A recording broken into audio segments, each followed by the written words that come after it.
안녕하세요. 미국 주시러 온 대학의 미준입니다.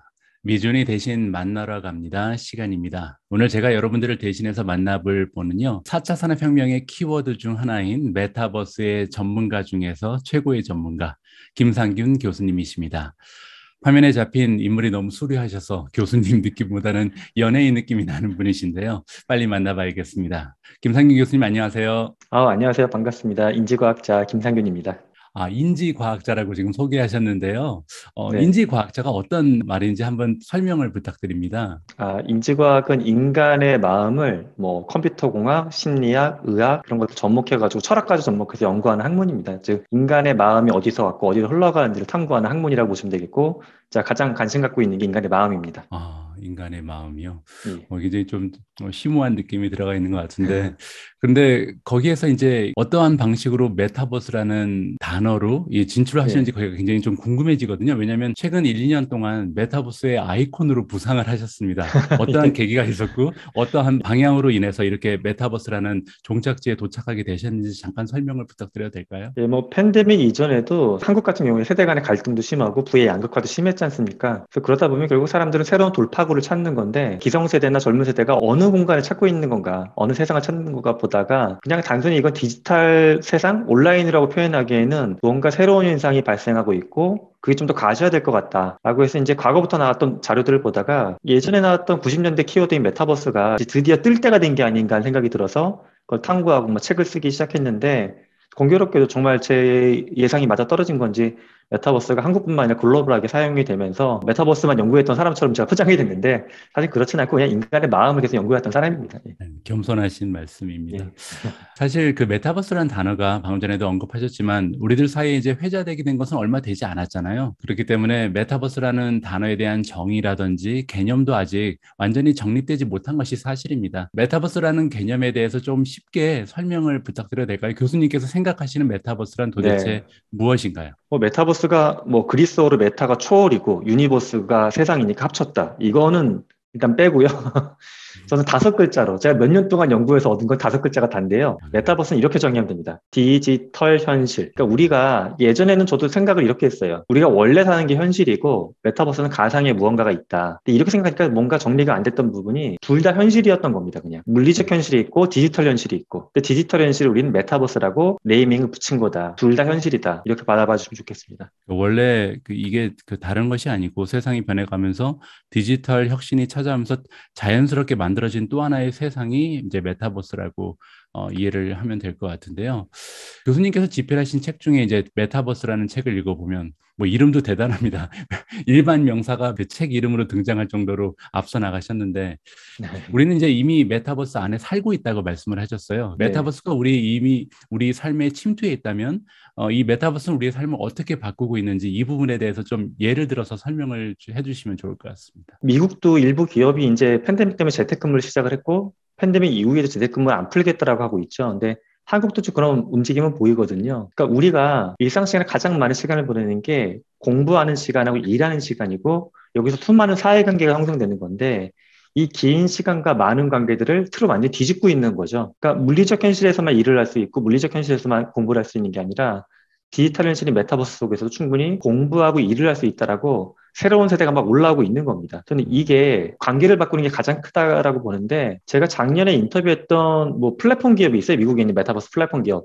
근데 거기 예. 엔지니어분하고 인터뷰하다 제가 느꼈던 게 그분들은 이미 내가 우리 회사 보스를 만날 필요도 없고 동료들하고 만나서 맥주를 마실 일도 없고 개인적인 이야기를 나눌 필요도 사실 별로 없는 것 같다.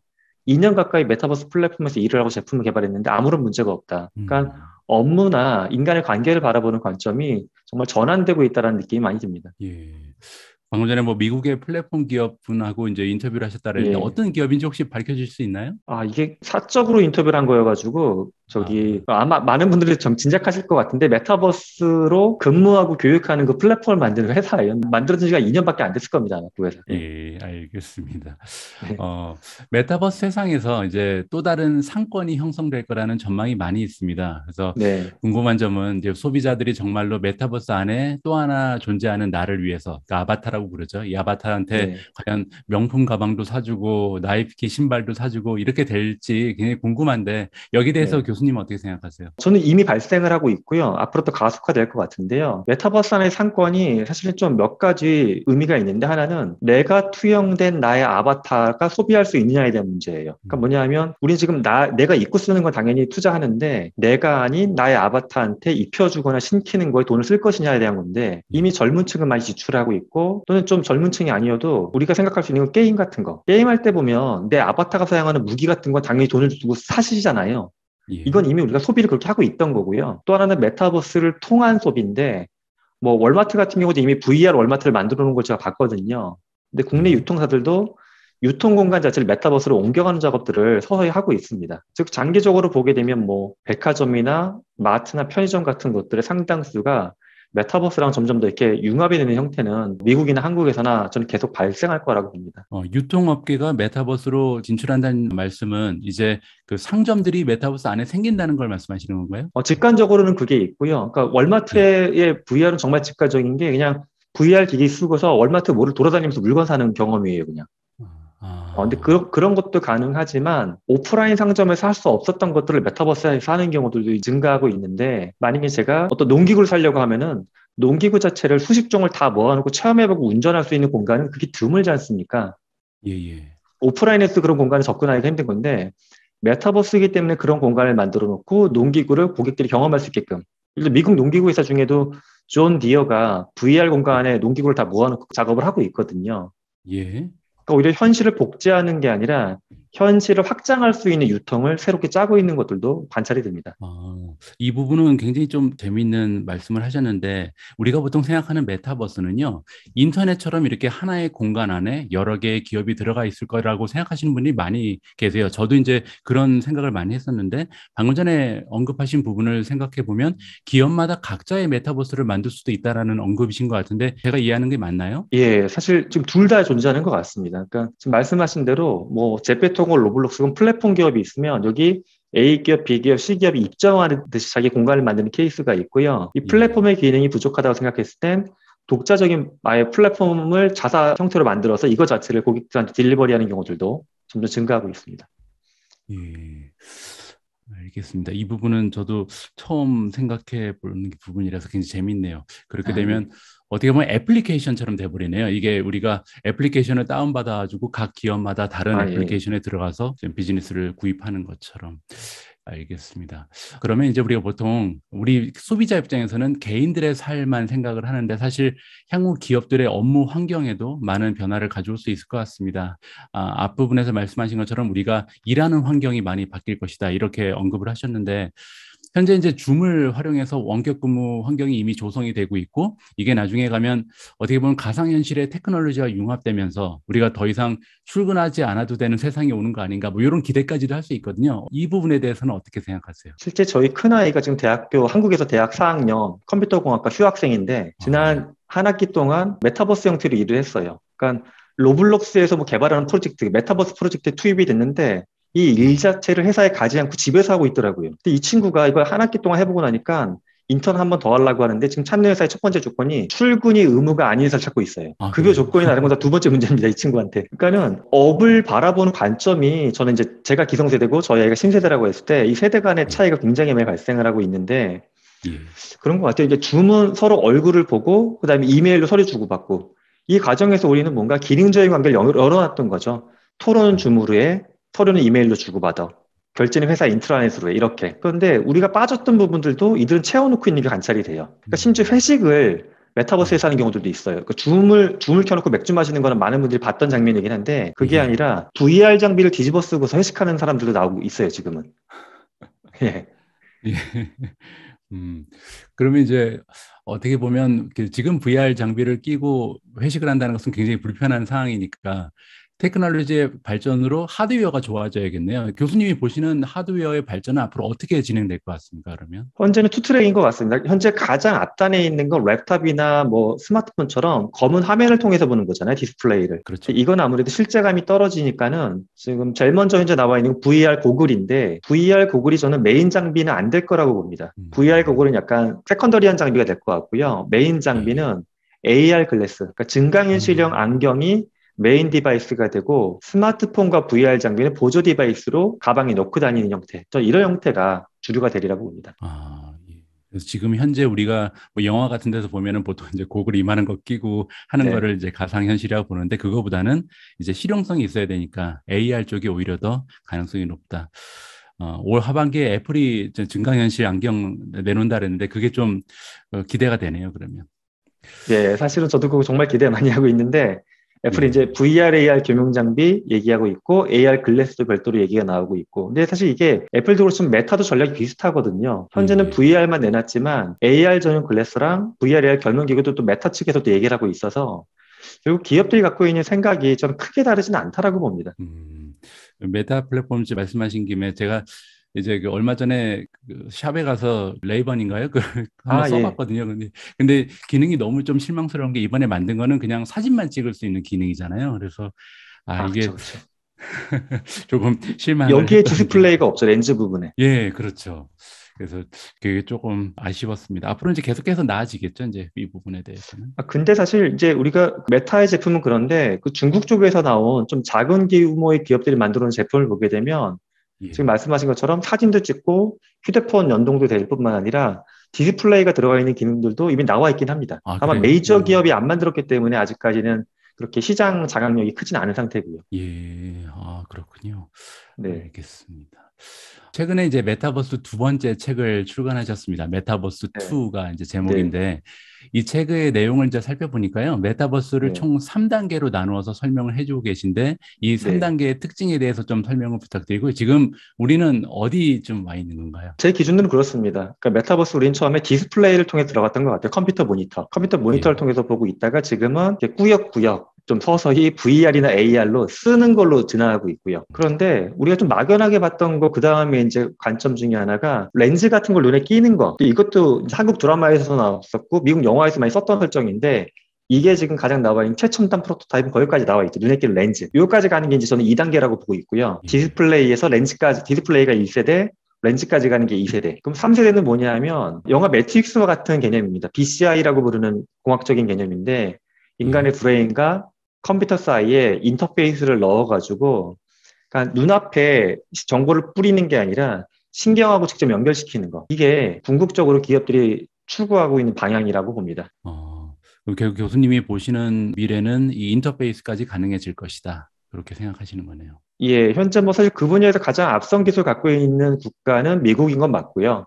미국을 예. 굉장히 빠른 속도로 추격하고 있는 국가가 중국이 또 추격을 하고 있고요. 그렇습니다. 그럼 결국 이게 왓이 아니라 웬의 문제인데 어느 정도 걸린다고 보세요? 앞으로 몇 년 정도 기다려야 이런 세상이 올까요? 일단 뭐 렌즈나 AR 글래스가 안정화되는 거는 정말 아무리 길게 잡아도 10년이고요. 아무리 길게 잡아도 10년 예. 이내 충분히 오고요. 근데 이제 BCI는 다른 문제도 있지만 윤리적인 문제가 많이 거론이 됩니다. 인간의 신경을 연결했을 때 생길 수 있는 개인에 대한 프라이버시 문제나 데이터 보안 문제들이 거론이 되기 때문에 저는 기술적으로는 저도 뭐 정확하게 예측하기는 했지만 20년에서 30년 스팬 안에는 발생한다라고 보는데 문제는 우리가 할 수 있느냐 없느냐의 문제가 아니라 사회가 시스템적으로 그걸 수용할 수 있는지에 대한 게 더 큰 고민거리라고 봅니다. 그렇네요. 그러면 뭐 예를 들어서 우리가 자율주행 같은 것도 기술력은 계속 향상하고 있는데 과연 규제적으로 이게 뒷받침이 되는가? 비슷한 문제를 모든 4차 산업혁명의 키워드가 가져갈 수밖에 없는 거네요, 결국은. 아, 그렇죠. 예. 우리가 뭐 유전자 가위 같은 경우도 결국 윤리적인 문제가 가장 커다란 어떻게 보면 허들이 되는 것처럼 가상현실, 이 메타버스라는 것도 인터페이스가 기술적으로 가능해지더라도 이게 과연 허용이 될 것인가 이 부분을 네. 좀 우리가 생각을 해봐야 될 것 같습니다. 그리고 아까 1단계를 디스플레이라고 말씀하셨는데 그렇게 되면 네. 이제 모니터라는 거는 지금 우리가 이미 많이 사용하고 있는 지금 줌도 그렇고 유튜브 그렇죠. 같은 것도 그러면은 메타버스로 보시는 거네요. 그죠? 사실 조금 다릅니다. 그러니까 이제 그래요? 메타버스가 내가 물리적인 실제감과 좀 더 깊게 들어가면 사회적인 실제감이 있어야 되거든요. 예. 물리적인 실제감은 우리가 한 공간에 존재한다라는 거, 공간인식이 있어야 되고, 예. 사회적인 실제감은 내가 인간 대 인간으로 상호작용하고 있다라는 관계가 형성돼야 되는데, 사실 유튜브 같은 경우에는 공간감을 공유한다고 그게 좀 어렵거든요. 그러니까 음. 소통을 통해서 사회적인 실제감을 공유하는 케이스는 있지만, 그래서 딱 뭐, 어디까지가 그렇다 아니다 자르긴 어렵지만 줌이나 유튜브는 메타버스라고 보기에는 좀 간신히 걸려 있다 좋게 말하고 그 정도까지인 것 같습니다. 저는. 예. 알겠습니다. 그러면은 네. 지금 현재 우리가 사용하는 디스플레이적인 메타버스는 어떤 게 가장 지금 접근해 있는 건가요, 그러면? 한국이나 미국의 교육기관들이 많이 썼던 게 게더타운 또는 로블록스, 마인크래프트와 예, 같은 툴들이거든요. 예, 그건 예. 시각적으로도 보게 되면 전문 용어는 아닌데 흔히 저희끼리 그냥 산업에서는 2.5 차원이라고 부릅니다. 그러니까 2D도 아니고 2.5차원. 3D도 아닌 그러니까 공간이 아, 약간 위에서 중간에. 보는 것처럼 찍었다고 해도 예, 2.5차원이라고 부르는데 그러니까 예. 정확하게는 그 컴퓨터 사이언스에서 그래픽 하시는 분들은 이제 컷업이라고 해가지고 사선에서 본다라고 하는 관점인데 이렇게 예. 해서 평면 모니터인데 마치 입체인 것처럼 머릿속에 인식이 되는 거죠. 우리가 평면 도면도 보게 되면 아파트 도면을 머리에서 입체로 생각을 하잖아요. 그러니까 예. 실제 입체로 보이는 게 아니라 도면을 머릿속에 입체로 재구성하는 건데 지금 우리가 컴퓨터 모니터로 들어가는 메타버스 사실 그런 거죠. 실제 입체가 아니라 내가 입체인 것처럼 머릿속에 재구성하는 메타버스. 예. 그리고 이제 그 메타버스 2의 세 번째 챕터를 보니까 이제 네. 앞으로 메타버스가 가져올 변화를 15개 산업 분야별로 이게 예측하신 내용이 있습니다. 이게 이제 하이라이트인 것 네. 같은데 앞으로 이제 메타버스가 우리의 삶을 가장 많이 바꾸게 될 산업 분야를 한 세 가지만 골라서 좀 어떤 내용인지 설명을 부탁드려도 될까요? 저는 크게 여러 가지 산업 중에 개인적인 관심사도 그렇긴 한데 첫 예. 번째로 모빌리티. 그러니까 자동차를 중심으로 한 모빌리티에서 엄청난 변화가 있을 것이고 사실 이 모빌리티가 재미난 점은 사람들이 모빌리티는 물리적으로 이동하는 건데 메타버스랑 이게 무슨 상관이 관련이 없다라고 보는 분들이 많으세요. 그냥 직관적으로 예. 봤을 때는. 근데 우리 예. 여기서 큰 변화가 있을 것이고 또 하나가 방송입니다. 방송. 방송은 점점 많은 국가에서 이제 올드 미디어가 서서히 돼가고 있잖아요. 나이가 많은 세대는 방송을 보고 젊은 층일수록 TV를 집에 구비도 안 하는 그런 상황으로 가고 있는데 예, 예. 오히려 방송이 메타버스랑 만나면서 메타버스를 경험하지 못하거나 멀리 있더라고 느꼈던 나이가 드신 집단도 메타버스로 끌어오게끔 하는 효과가 생기지 않을까 기대를 하고요. 또 하나는 뭐 한국뿐만 아니라 모든 국가에서는 굉장히 중요한 핵심이라고 보는데 바로 교육입니다. 교육을 어떻게 하면 더 균형 있게 그리고 편견 없이 만들 수 있을까 하는 부분에 대한 그 해결책도 메타버스에서 찾을 수 있지 않을까 하는 기대감을 갖고 있습니다. 예. 일단 모빌리티 쪽에 아까 네. 말씀하신 것처럼 보통 우리가 생각할 때 모빌리티라는 것은 물리적으로 이동하는 건데 여기에 대해서 조금 구체적인 설명이 예, 필요할 것 예. 같습니다. 어떤 미래를 보시는 거죠? 모빌리티가 결국 앞서도 말씀을 얼핏 하셨지만 자율주행이 된다라는 건 많이들 예상을 하고 있지 않습니까? 기대도 하고 있고 뭐 예. 시점은 모르겠지만 보통 한국에서는 5년에서 10년 사이 얘기가 많이 나오긴 하더라고요. 한국에 있는 업계에서는. 그리고 예. 그때 자율주행이 됐을 때 운전자들은 차 안에서 무엇을 할 것이냐에 대한 질문이죠. 지금 한국에 있는 운전자들은 대부분 라디오를 듣거나 휴대폰을 통해서 음원 스트리밍해서 음악을 듣거든요. 근데 이제 100% 자율주행이 되게 되면 생각할 수 있는 유즈 케이스가 내가 차 안에서 이런 글래스 같은 걸 쓰고서 무언가 접속할 수도 있겠지만은 또 하나 재밌는 건 차에 있는 앞뒤나 옆면 유리가 투명 올레드 디스플레이 같은 게 들어오는 거예요. 그래서 그냥 막 주차장 빠져나갈 때는 차 유리처럼 있다가 예. 자율주행 시스템이 켜지는 순간 이게 다 전기가 들어오면 스크린으로 바뀌는 거죠. 그러면 내가 어디서 이동하는 1시간 동안 이 차를 벗어날 수도 없는 건데 벗어나지 못한 1시간 동안 온전히 메타버스에 나는 몰입할 수 있는 시간이 되는 건데 여기서의 핵심은 이 모빌리티 기업이 이 차 안에서 보내는 고객들의 시간을 어떻게 소비하게 만들 것이냐에 대한 겁니다. 그러니까 저는 이걸 플랫폼이라고 정의하고 있어요. 아, 아이폰을 판매하고 애플이 실제 앱스토어를 통해서 많은 매출을 냈잖아요. 수익을 냈고. 예. 이것처럼 앞으로의 모빌리티 기업은 자동차 자체에 대한 부품값을 통해서 돈을 버는 기업이 아니라 차를 빨리 많은 속도로 깔고 이 플랫폼에서 사람들이 보내는 시간을 어떤 커머스적으로 연동을 해가지고 계속 자동차가 굴러가는 시간 동안 추가적인 수익이 발생하게끔 만드는 모델. 저는 결국 음. 스마트폰의 수익 모델이 자동차로 넘어온다. 이렇게 예상을 하고 있습니다. 굉장히 좀 재밌는 말씀을 하셨는데 예를 네. 들어서 우리가 인터넷이 생긴 다음에 그 인터넷을 구축하는데 공헌을 했던 뭐 예를 들어서 통신사 이런 데보다는 사실 가장 성공한 기업은 뭐 넷플릭스라든지 아마존 같은 기업이잖아요. 그래서 그 인터넷을 활용을 해서 스트리밍 서비스를 제공을 하고 아니면 이제 샵을 인터넷 안으로 옮겨서 물건을 판매하는 아마존 같은 기업이 세계 최고의 이제 기업이 됐는데 그렇게 보면은 자율주행이라는 게 생기면서 자동차를 판매하는 기업, 자율주행 소프트웨어를 판매하는 기업도 성공적인 모습을 보이겠지만 그보다 더 중요한 것은 이 자율주행 때문에 가능해진 시간의 확보를 소비할 수 있는 어떤 컨텐츠를 제공하는 기업들이 엄청난 성공을 거둘 수 있겠네요, 그러면. 그렇죠. 실제 제가 고객을 정확하게 말씀드리기 좀 조심스럽지만 독일이나 한국에 있는 자동차 기업들하고도 조금씩 이야기하거나 도와드린 부분들이 있는데 그분들이 예, 바라보는 관점은 이거죠. 만약에 저 같은 경우로 차를 한 대 구매하면 4년을 탄다라고 보게 되면 하루에 1시간씩 4년이면 1400시간이 형성이 되는 건데 예, 고객 한 명을 자동차가 온전히 1400시간 동안 만날 수 있는 경우 이거 정말 무지막지한 기회거든요. 이 시간 동안 저한테 판매할 수 있는 건 예를 들어 저 연구자니까 뭐 양질의 교육 콘텐츠 또는 뭐 제 나이대나 인구통계학적 정보에 맞는 쇼핑 정보 또는 예. 저는 사람하고 뭐 대화하고 상담하는 걸 좋아하니까 프라이빗한 상담 서비스 이런 것들 제공해주면 저는 진짜 소비할 것 같습니다. 예. 예, 맞습니다. 제가 운영하고 있는 채널 같은 경우는 이제 투자자분들께서 찾아오는 채널이기 때문에 이제 아무래도 투자처에 관심이 많으신데 이쪽에 좀 관심을 가지고 지켜보시면 좋은 투자처가 발견될 수 있을 것 같습니다. 예. 어, 두 번째로 이제 방송 부분을 말씀해 네네. 주셨는데 잠깐 설명을 드렸지만 아직까지는 좀 정확하게 네네. 이해가 안 되거든요. 네, 예. 어떤 식으로 이제 저 변화가 나타나게 될까요, 이 부분은?